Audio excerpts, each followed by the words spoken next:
Bismillahirrahmanirrahim. Qala al-musannif rahimahullah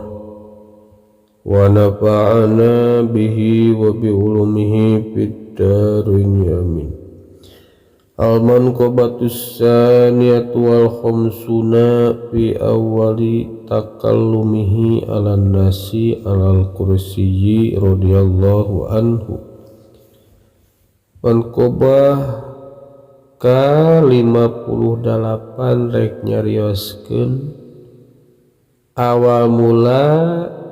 nyariosna atanapi dadawuhna atanapi ngajarna Tuan Syekh ka manusia luhureun kursi radhiyallahu anhu. Jadi manqabah ke-58 rek nyaritakeun pertama kalina Tuan Syekh ngajar dadawuh luhureun kursi ngawurukan. Dzukira fi bahjatil asrar qala radhiyallahu anhu. Tos dituturna kitab bahjatul asrar. Jadi tina eta kitab aya basa kieu qala radhiyallahu anhu. Tuan Syekh Abdul Qadir radhiyallahu anhu teh ngadawuh kieu.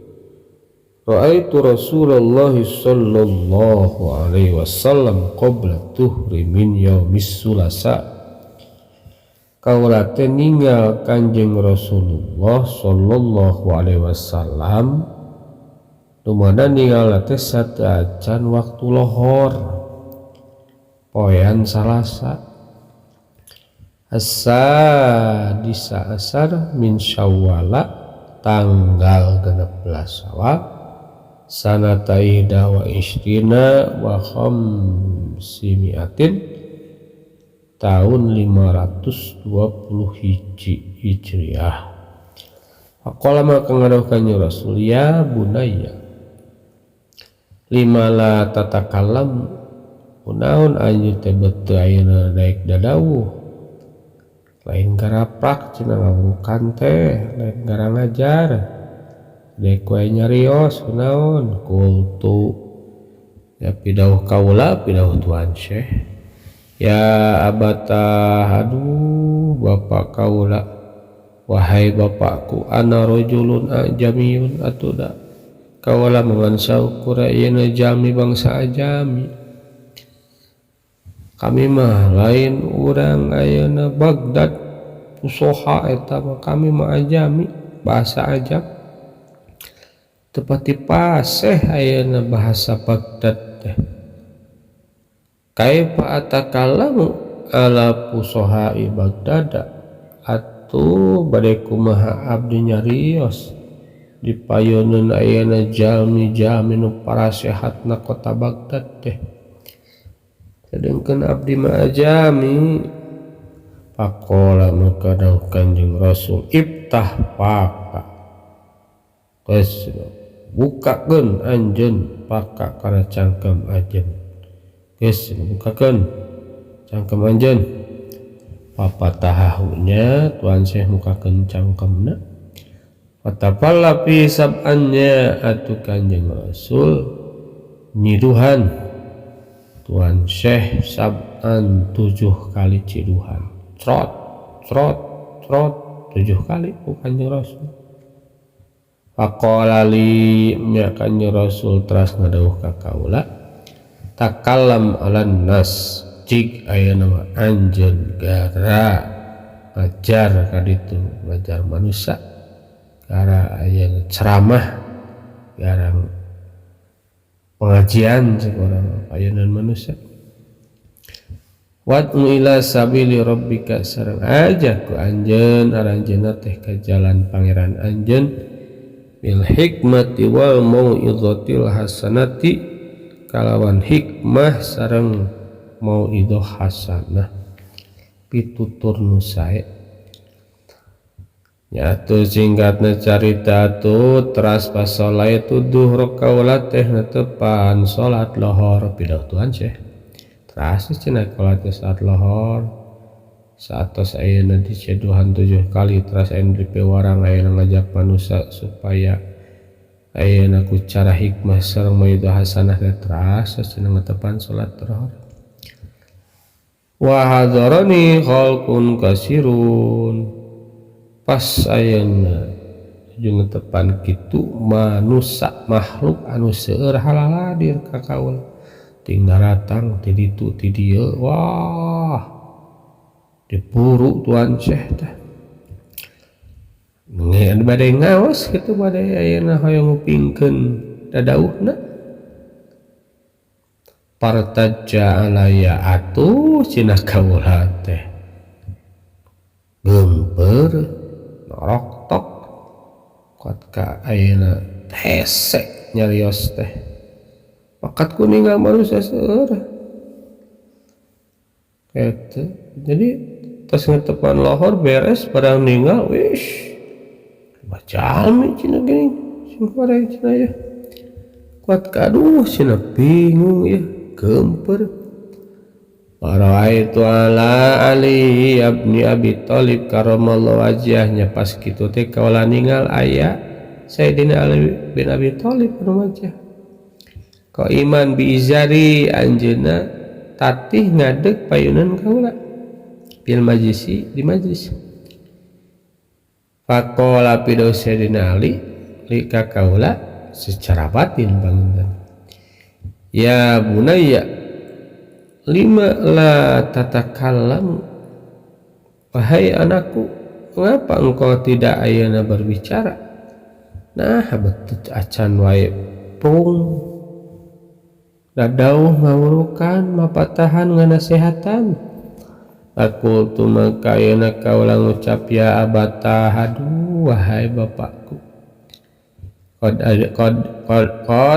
qadir tajja alaya qad irtaja layatu abi teh gugup geumpeur pakola maka ngaduh Sayyidina Ali li ka kaula iftah pakan bukakeun anjeun kana cangkem anjeun buka cangkem papatah tuhu maka kaula mukakeun cangkem kaula patafalla fi sittannya atuh Sayyidina Ali nyiduhan cangkem tuan Syekh genep kali fakultu maka ayeuna pidawuh kaula cek kaula lima lam tu kamilha nah cenah ayeuna Sayyidina Ali